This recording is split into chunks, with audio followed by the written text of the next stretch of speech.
Good morning everyone. Basa tayo nating KGB Bible Daily Reading Plan. Today is April 8, 2022. Wait lang.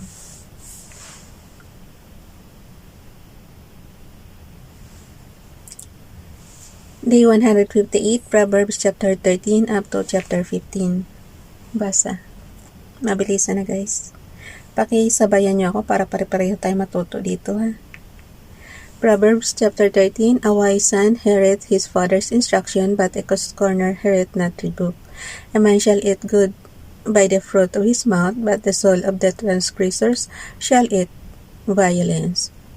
Verse 3, He that keepeth his mouth keepeth his life, but he that openeth wide his lips shall have destruction.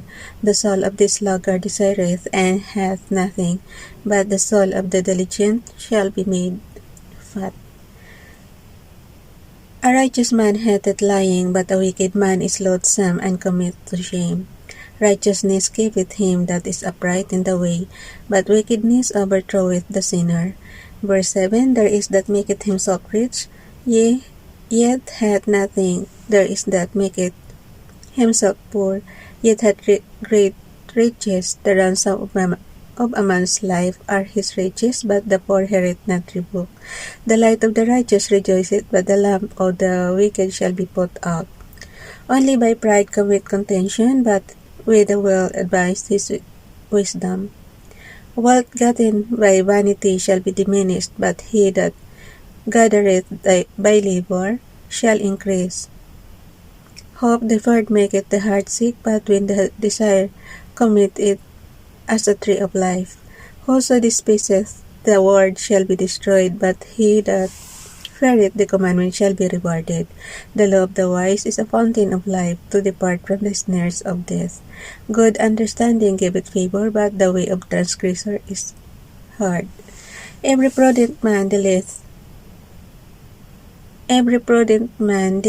with knowledge, but a fool layeth open his folly. A wicked messenger falleth into mischief, but a faithful ambassador is healed.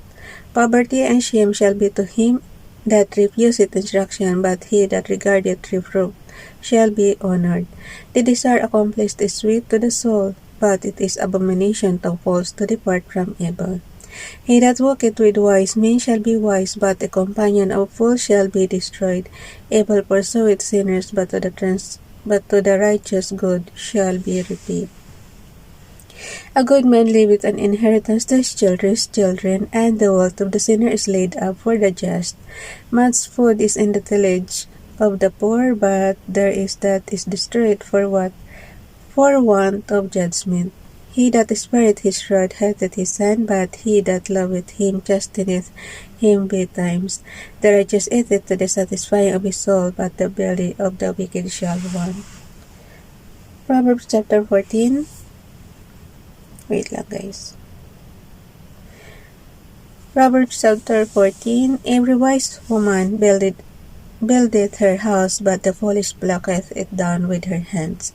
He that walketh in his uprightness feareth the Lord, but he that is perverse in his ways despiseth him. Pakasabayan niyo ako guys. Hindi ko kasi mabilis na masyado ang pagbasa ko. So, sabayan niyo ako para makita niyo rin yung binabasa ko. Verse 3, In the mouth of the foolish is a rod of pride, but the lips of the wise shall preserve them. Where no oxen are, the crib is clean, but much increase is by the strength of the ox. A faithful witness will not lie, but a false witness will utter lies. A scorner seeketh wisdom, and findeth it not, but knowledge is it unto him that understandeth. Go from the presence of a foolish man, when thou perceivest not in him the lips of knowledge. The wisdom of the prudent is to understand his way, but the folly of fools is deceit. Fools make a mock of sin, but among the righteous there is favor. The heart knoweth his own bitterness, and a stranger doth not intermeddle with his joy. The house of the wicked shall be overthrown, but the tabernacle of the upright shall flourish. There is a way which seemeth right unto a man, but the end thereof are the ways of death. Even in laughter Even in laughter, the heart is sorrowful. Huwag niyo intindihin yung tiyan ko at iinom lang tayo ng tubig mamaya. Verse 13, even in laughter the heart is sorrowful, and the end of the mirth is heaviness. The backslider in heart shall be filled with his own ways, and a good man shall be satisfied from himself. The simple believeth every word, but the prudent man cloaketh well to his going. A wise man fareth and departeth from evil, but the fool regardeth and is confident. Verse 17, he that is soon angry dealeth foolishly, and a man of wicked devices is sated. The simple inherit folly, but the prudent are crowned with knowledge. The evil bow before the good, and the wicked at the gates of the righteous. The poor is hated even of his own neighbor, but the rich hath many friends. He that despiseth his neighbor sinneth, but he that hath mercy on the poor, happy is he. Though they not err that devise evil, but mercy and truth shall be to them that devise good. In all labor there is profit, but the talk of the lips tendeth only to penury. Verse 24, the crown of the wise is the riches, but the foolishness of fools is folly. A true witness delivereth souls, but a deceitful witness speaketh lies. In the fear of the Lord is a strong confidence, and his children shall have a place of refuge. The fear of the Lord is a fountain of life, to depart from the snares of death. In the multitude of people is the king's honor, but in the want of people is the destruction of the prince. He that is slow to wrath is of great understanding, but he that is hasty of spirit exalteth folly. A sound heart is the life of the flesh, but envy the rottenness of the bones. He that oppresseth the poor reproacheth his maker, but he that honoureth him hath mercy on the poor. The wicked is driven away in his wickedness, but the righteous hath hope in his death. Wisdom resteth in the heart of him that hath understanding, but that which is in the midst of fools is made known. Righteousness exalteth a nation, but sin is a reproach to any people. The king's favor is toward a wise servant, but his wrath is against him that causeth shame. Proverbs chapter 15. A soft answer turneth away wrath, but grievous words stir up anger. The tongue of the wise useth violence aright, but the mouth of fools poureth out foolishness. The eyes of the Lord are in every place, beholding the evil and the good. A wholesome tongue is a tree of life, but perverseness therein is a breach in the spirit. Ulitin niyo yung verse 4 ng Proverbs chapter 15.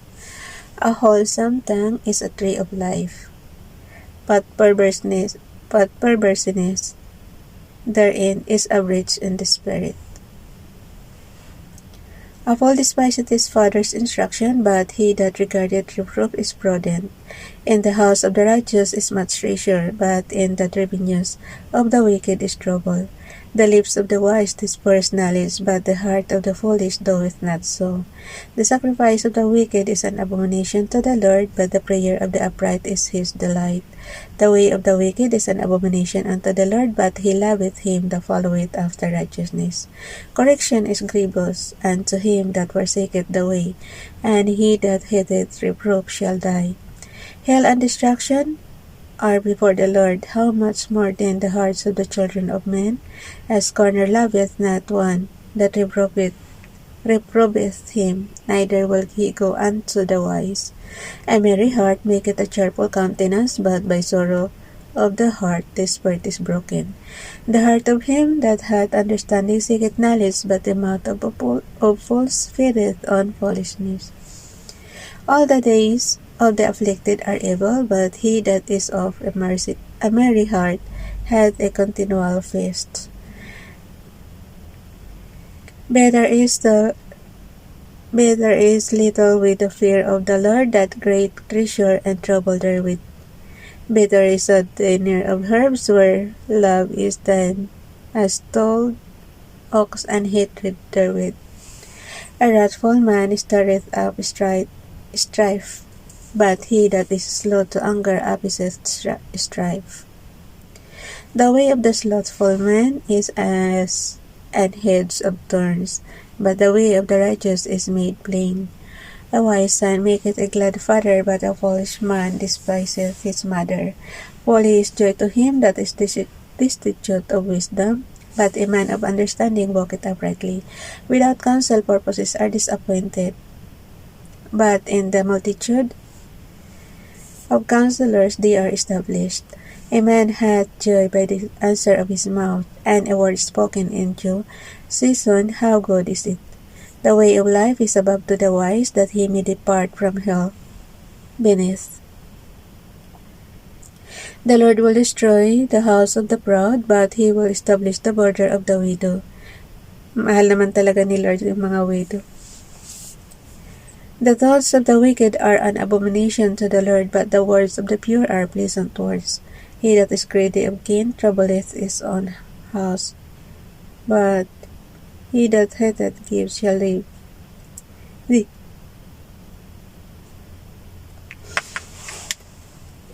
Nahahatching ako. Nahahatching ako. Sorry. Ulit natin yung verse 25. The Lord will destroy the house of the proud, but he will establish the border of the widow. The thoughts of the wicked are an abomination to the Lord, but the words of the pure are pleasant words. He that is greedy of gain troubleth his own house, but he that hateth gifts shall live. The heart of the righteous studieth to answer, but the mouth of the wicked poureth out evil things. The Lord is far from the wicked, but he heareth the prayer of the righteous. Amen. Nakalagay kasi sa verse 29, guys. The Lord is far from the wicked, but he heareth the prayer of the righteous. The light of the eyes rejoiceth the heart, and a good report maketh the bones fat. The ear that heareth the reproof of life abideth among the wise. He that refuseth instruction despiseth his own soul, but he that heareth reproof getteth understanding. The fear of the Lord is the instruction of wisdom, and before honor is humility. Amen. Bye everyone. God bless.